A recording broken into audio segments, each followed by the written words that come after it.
Okay, welcome back to our lessons on international trade.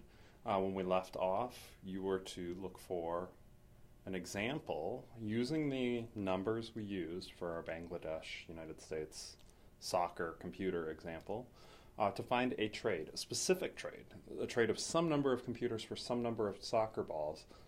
The only criteria set for you on the trade is both sides would have to want to do the trade, making them better off than they were without the trade.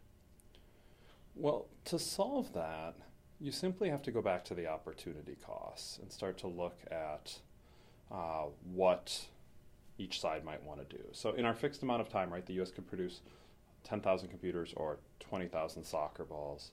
Bangladesh could do 200 computers or 10,000 soccer balls. So a computer costs the US 2 soccer balls, right? The US is giving up 2 soccer balls to get a computer. A soccer ball costs the US half of a computer. So the computer's cheaper for the US to make than Bangladesh, where it costs 50 soccer balls, but a soccer ball's cheaper for Bangladesh than the US.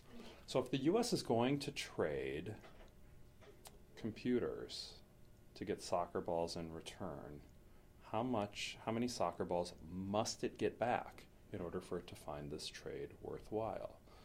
Well, if the US gives up a computer on their own, they get 2 soccer balls back. So the US simply needs more than 2 to find that a worthwhile trade, right? If there is no trade, one computer costs the United States 2 soccer balls. With trade, they need to get more than 2 to find this worthwhile. So for the US needs more than 2. So how many soccer balls would Bangladesh be willing to give up in order to make this trade, in order to get a computer? Well, a computer costs Bangladesh 50 soccer balls. If Bangladesh is going to obtain a computer, it will want to pay less than 50, right? I mean, if they can get a computer for 50 soccer balls, any price 50 or more they won't want to do. But if they can obtain a computer for fewer than 50 soccer balls, they'd be thrilled to do that, right? That's a good deal for them. You can see this leaves a lot of wiggle room, right? Any trade, and I write between 3 to 49, really it's more than 2 and less than 50, but any trade where the US gives Bangladesh a computer, and the US gets back more than 2, because they could do 2 on their own, and Bangladesh gives up fewer than 50, is a trade that can make both sides better off, right? Both sides can be better off under this trade. As the general rule, the rate of exchange on a trade, it just has to fall between the ratios of production. So you just have to use the comparative advantages in the absence of trade to determine what the trade would be. So you know how to graph a production possibilities frontier now.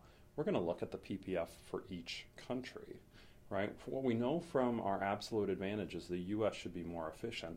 We're going to show how the PPFs will show that in just a moment. Okay, we're ready to graph our production possibility frontiers for both the US and Bangladesh. We know the United States could produce 10,000 computers. 5,000 and 10,000. The US could produce 10,000 computers within our time period, or 20,000 soccer balls.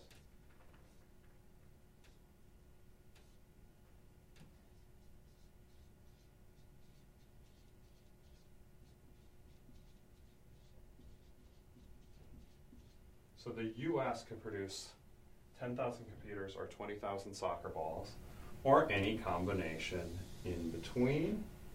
So this would be the production possibilities frontier, and we will put the superscript US to indicate we're dealing with the United States. What about Bangladesh? Well, Bangladesh could produce within a day 10,000 soccer balls or 200 computers. And I'm kind of estimating here, right? This would be 2,500, 1,250. Yeah, we might be about right there. So this is our PPF for Bangladesh. Notice how the production possibility frontiers show us what we saw with the numbers that the United States has an absolute advantage. If you want to see these graphically, a country will have an absolute advantage if their production possibilities are always above and beyond another country's production possibilities. And we see that in this particular graph between the US and Bangladesh. But what we can also see is that with a trade, the consumption possibilities of both countries could improve. So we talked about how a trade could work for one computer and then one computer for anywhere between 3 and 49 soccer balls.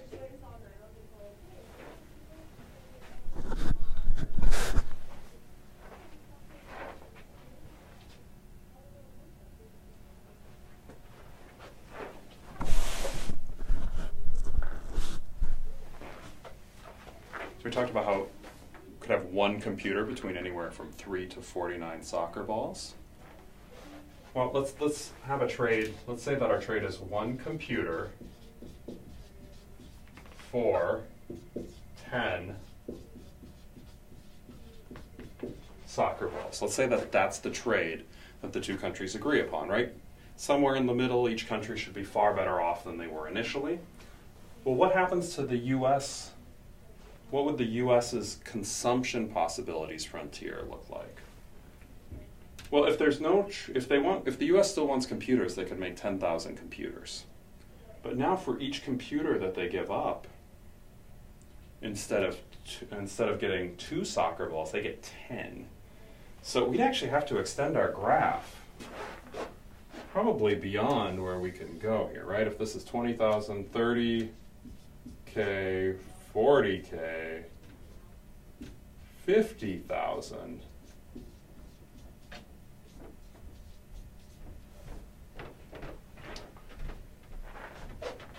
Right, and the point, this isn't even accurate, right? We'll just put 100K out here. Because if the US wanted to give up all of its computers, it could actually have 100,000 soccer balls, or 10,000 computers.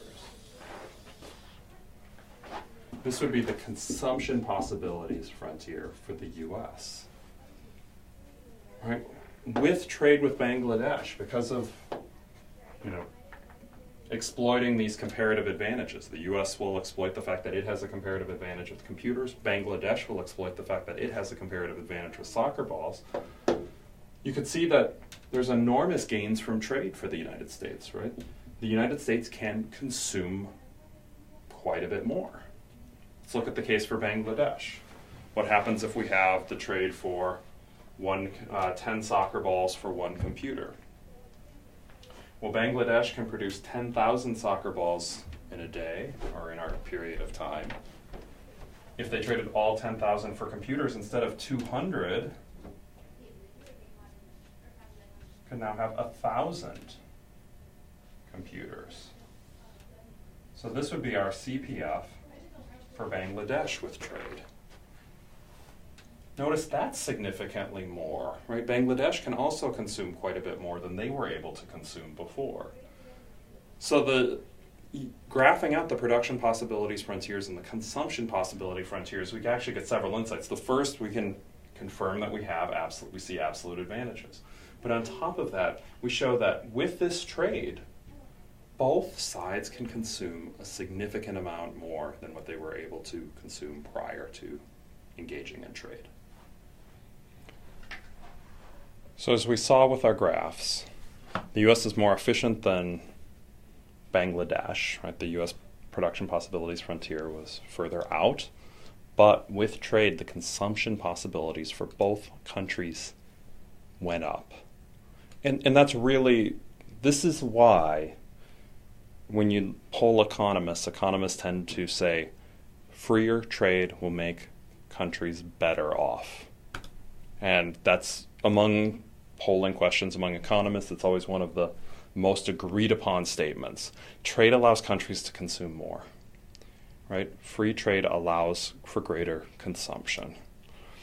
And as a side note, countries that are very similar will probably gain less from trade than countries that are very different. Countries that are similar might have similar comparative advantages or similar ratios in what they could produce of one product versus another product. But countries that are wildly different might be much more efficient at some products than other products, and the gains from trade can be much more significant between these countries.